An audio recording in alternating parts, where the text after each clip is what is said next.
For centuries, the Chinese have loved birds and flowers. Kings come and go, but the swallows always ride the spring wind.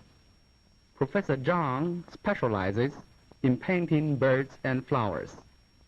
He paints with his arm free. Only thus can he obtain swift and forceful brush strokes.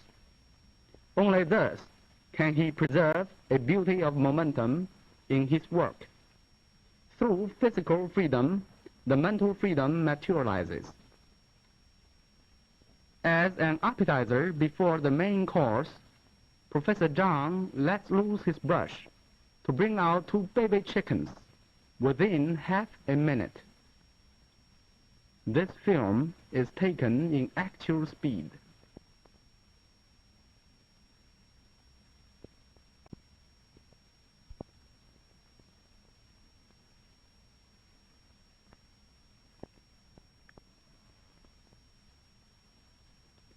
Several colors are absorbed on the same brush, and they blend freely as the brush strikes the paper.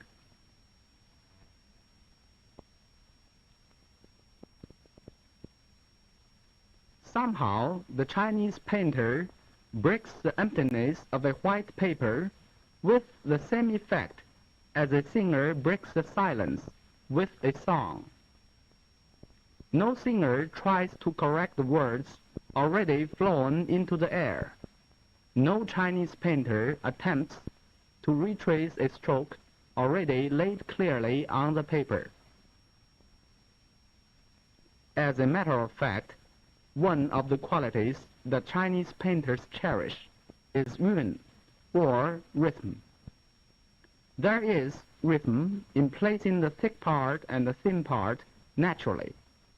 There is rhythm in releasing heavy tones and light tones alternately or gradually. Even a little sketch like this reveals this kind of rhythmic vitality.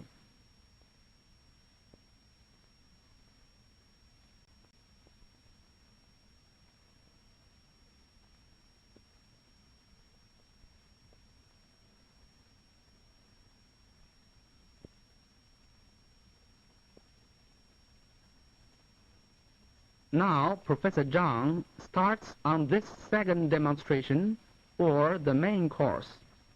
Let's see what is on his mind. He is now laying 2 cornerstones for his fast-built house. Here, a Chinese painter works as an architect. The growth of a painting must be in perfect order, so that every succeeding stroke grows on the stroke laid on paper before. The order of building is prearranged in the artist's head. This is one secret of Chinese painters. This is why a painting flows out of the brush so fast yet so orderly, so conventionalized yet so natural. One marvels at the possibility of a Chinese brush when one witnesses this. It seems that all the leaves and flowers were prefabricated, only brought on the paper to be assembled into a painting by the magic of a brush. Yes, in a sense, they are prefabricated. The colors are already mixed on the brush. The forms have long been visualized in the artist's eyes, and the general scheme is preconceived with his years of experience.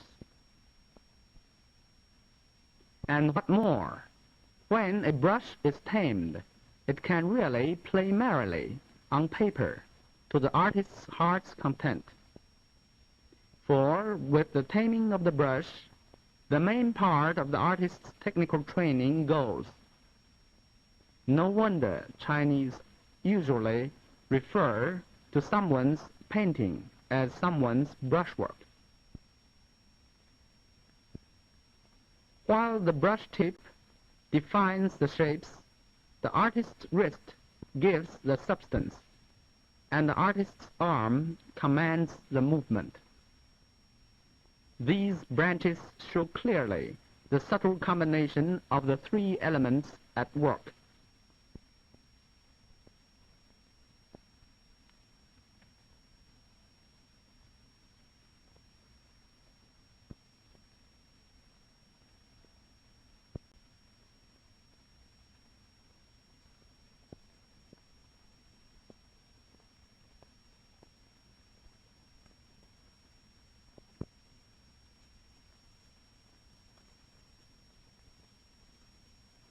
Through contemplation, the Chinese painter sees the simplicity of nature.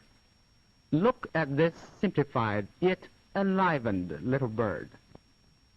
Why should we, with a life already too much burdened, ask for every feather and every nail?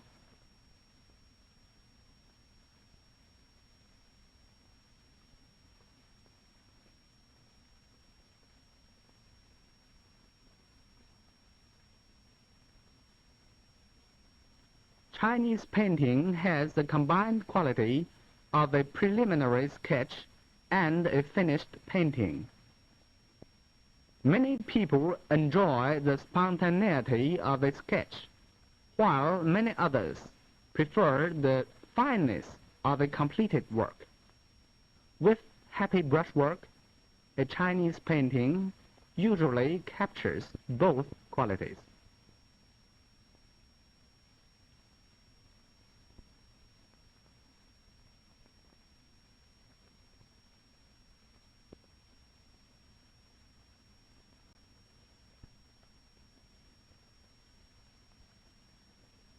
As an afterthought, Professor Zhang shows in detail how different colors ride on the same brush.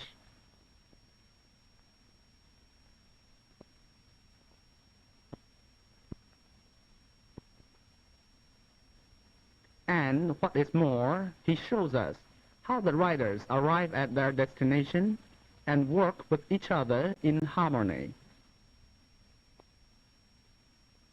Now once more.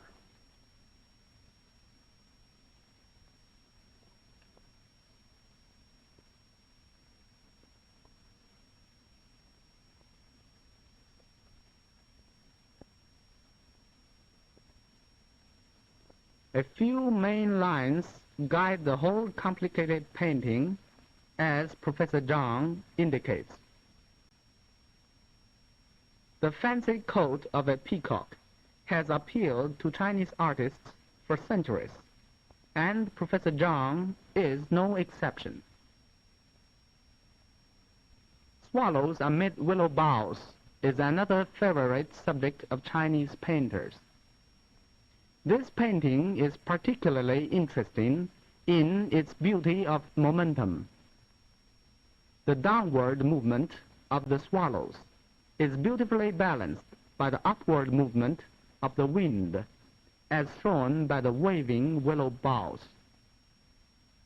It is never static, yet it is perfectly at ease. As a conclusion, we catch a glimpse of Professor Zhang's other birds. Whether a cock or a pheasant, his brush always imparts life to them. Influenced by centuries of Chinese art traditions, will they not vibrate in onlookers' imagination?